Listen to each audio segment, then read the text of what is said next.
Olá galera, seja bem-vindo a mais um vídeo do meu canal. E como eu pedi pra vocês que enviassem perguntas pra mim lá no meu último vídeo que eu fiz, e eu vou responder perguntas que enviaram pra mim, espero que vocês gostem desse vídeo, então vamos lá ver o que enviaram pra mim. O David perguntou assim pra mim: onde você se aproximou mais de Deus e como conseguiu ficar firme? Então, como eu falei pra vocês, acho que no segundo vídeo que eu gravei, eu estava afastada, eu me reconciliei dia 31 de julho do ano passado. E Deus começou a mudar a minha cabeça, Ele começou a colocar coisas na minha cabeça, da forma que quando eu estava no mundo, eu estava saindo muito pra festa, eu chegava tarde, acordava tarde, estava perdendo um tempo da minha vida, né? Porque eu poderia estar com a minha família, poderia estar fazendo outras coisas, perdendo tempo dormindo, gastando minha vida nessas bobagens, né, do mundo. Deus começou a mudar minha mente antes disso. E em casa mesmo, Ele começou a me colocar esse pensamento. E eu sabia que qualquer hora eu voltaria para Deus. Porque com Deus, quando Ele começa a mudar meu pensamento, eu já sei que algo vai acontecer, né? E eu tava indo pra célula já, tava indo pra igreja, começou a vir uma vontade no meu coração de reconciliar, mas eu não reconciliava, mas eu reconciliei. Então foi através disso que Deus começou a mudar meu pensamento de eu voltar pra Ele. E ele também pergunta: e como você conseguiu ficar firme? Cara, o primeiro passo que eu dei pra ficar firme foi reconciliar. Se você quer viver uma vida com Deus, é necessário que haja uma aliança. Então você tem que aceitar a Ele ou reconciliar com Ele. Então eu reconciliei e eu determinei aquilo que eu queria. Eu falei: Deus, eu quero isso com Deus. Eu sei que eu fui chamada para estar na presença de Deus. E eu sou uma pessoa que eu não gosto de ficar de oba-oba, um pé na igreja, um pé no mundo. Ou eu tô realmente com Deus, ou eu tô no mundo. Eu não gosto de ficar oba-oba em cima do muro, não. Ou é ou não é. Eu sempre fui assim, eu não gosto de ficar de gracinha fingindo ser uma coisa que não sou. E eu determinei, não, eu vou ficar com Deus firme agora e as coisas vai fluir. E foi aí que eu tô aqui agora, graças a Deus. E uma das formas também que eu consegui ficar firme foi lendo a Bíblia, buscando, jejuando, orando. Porque não adianta eu querer ter uma vida com Deus. Muitas pessoas não conseguem permanecer na presença de Deus porque não buscam, porque não oram, porque não jejuam. Acha que para permanecer firme com Deus é só reconciliar e acabou. Não, mas é necessário que haja busca. Então, essa é a primeira pergunta. Beijão, David, obrigado. A Vitória perguntou assim pra mim: fazer faculdade de psicologia é um sonho seu ou um sonho de Deus pra você? Como falei pra vocês, né, Deus ele começou a me dar um desejo de fazer essa faculdade, porque eu começou a vir na minha cabeça: cara, eu quero poder ajudar outras pessoas, eu quero poder ajudar pessoas a reconhecer o valor, tirar pessoas do fundo do poço. Então era um sonho que Deus tinha pra mim, mas que ainda não tinha descoberto esse sonho. Então eu passei a sonhar um sonho de Deus, né? E como você descobriu? Como eu falei pra vocês, Deus começou a colocar o desejo no meu coração.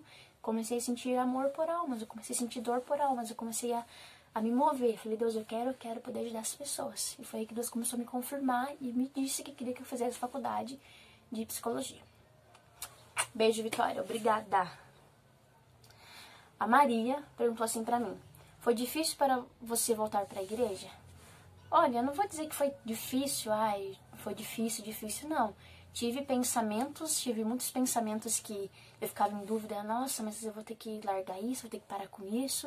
Então, assim, tive pensamentos, tive dúvidas, mas como eu falei pra vocês, eu determinei aquilo que eu queria.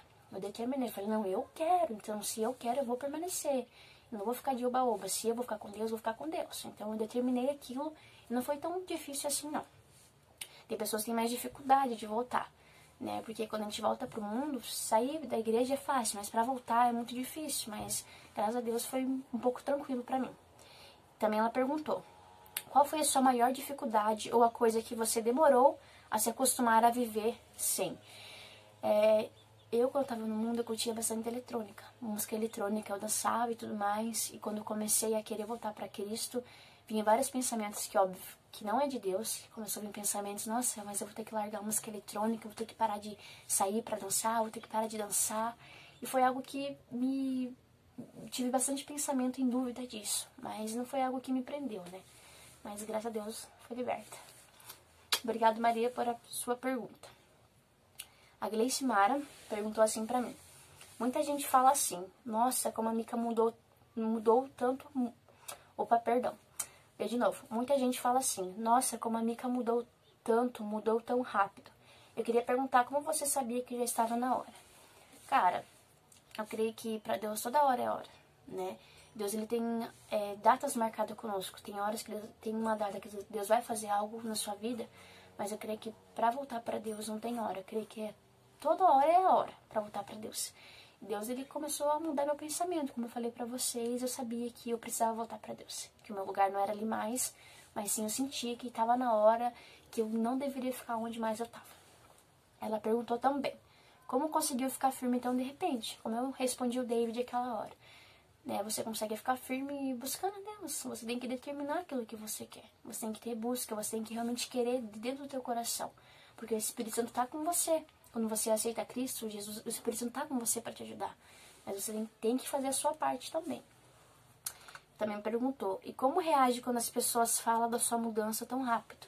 Cara, eu fico feliz, né? Eu fico feliz em saber que Deus me mudou. Eu fico feliz em saber que Ele me resgatou de onde eu estava. Fico muito feliz. Obrigado, Gleice. Beijão pela sua pergunta. Maria, de novo, perguntou pra mim, quanto tempo você ficou desviada e por quê? Eu fiquei desviada em torno de 8, 9 meses. Eu era de outra igreja, né? Eu frequento agora outra igreja. E lá, né, eu acabei saindo da presença de Deus porque eu realmente não amava Ele, porque eu realmente não conhecia Ele. É uma coisa dura de se falar, mas eu não posso vir aqui me fazer pra vocês. Mas é a realidade, tem que ser sincera. Porque se eu realmente amasse, se eu realmente conhecesse a Deus, eu não tinha me afastado. E eu também me afastei, porque eu acabei me relacionando em um relacionamento onde eu acabei me afastando de Deus. Porque se eu amasse Deus de verdade, eu não teria feito isso. Mas foi por esse motivo, eu fiquei uns 8, 9 meses afastada. Um beijão de novo pela pergunta. A Vitória de novo perguntou, como descobriu os seus chamados? Foi algo muito massa, cara. Eu tava vendo uma pregação do pastor André Fernandes, né? E eu tava pedindo pra Deus, já fazia uns dias, já pedindo pra Deus me confirmar o que eu fui chamada, pelo que eu fui chamada, qual a minha missão aqui na Terra. E eu já tinha quase certeza que o meu chamado era ser evangelista, porque Deus estava me usando, Deus estava me fazendo, Deus estava me dando ensinamentos que se encaixavam em ser evangelista, me usando em formas de falar de Jesus. Eu sabia, tinha quase certeza, né, que eu era evangelista, mas Deus me confirmou. Tava vendo a pregação do pastor André Fernandes, daí eu tava vendo uma pregação, daqui a pouco ele falou bem assim, o meu chamado é ser pastor e evangelista. Daí na hora eu parei assim, eu fiz assim pra Deus assim, falei, é eu? Daí ele falou sim, porque eu já sabia, tinha quase certeza que era, mas ainda não tinha uma confirmação exata. Então Deus usou um pastor através de uma pregação pra falar comigo, em questão de ser pastora também, um dos meus chamados. As pessoas sempre falavam pra mim, futura pastora, e eu ainda não consigo me enxergar como pastora de igreja. Eu liderando uma igreja, pastoreando uma igreja, eu não consigo me ver, mas eu me conseguia me ver como pastora de ovelhas, pastora de almas, consigo me ver assim, né, por causa pelo patamar que eu tô, eu não consigo me enxergar como pastora, então é dessa forma. Um beijão, obrigado pela pergunta. O Diego fez uma pergunta aqui, ó, massa, hein, ele é bem assim, o teu objetivo é fazer uma faculdade, certo? Sim. E se você tivesse que largar esse sonho de fazer a faculdade para ir para um país de guerras e perseguições aos cristãos, você largaria tudo na hora e aí? Ou ia esperar terminar a faculdade para depois ir? Cara, eu creio que se fosse para mim, eu acho que eu iria, né? É algo que eu devo pensar muito antes de falar, mas eu creio que esse sonho que Deus me entregou foi algo que Ele determinou para mim, né? Tem coisas que Deus, ele faz ser temporário na nossa vida, mas eu creio que se não fosse algo de Deus, Deus não tinha enviado para mim fazer isso, faculdade de psicologia. Mas eu creio que se fosse para mim fazer, eu faria, porque antes de eu gravar o vídeo pro YouTube, antes de eu criar um canal, eu tive muito pensamento, fiquei com muita vergonha, mas eu sabia que se eu não fizesse aquilo que Deus queria, eu seria condenada por aquilo que eu não fiz, e seria condenada por almas que eu estaria perdendo por causa da minha vergonha, por causa que eu neguei. Então, cara, eu creio que não é mais a minha vontade que deve ser feita, mas é a vontade de Deus. E se um dia for o caso dele me enviar para outro país, cara, bora lá. Mas eu creio que as promessas deles vão se cumprir. Galera, agradeço a cada um que mandou perguntas aqui. Amei a pergunta de cada um. Que Deus abençoe grandemente a vida de vocês. Espero que vocês tenham gostado de mais esse vídeo. Um beijão, até o próximo vídeo. Deus abençoe.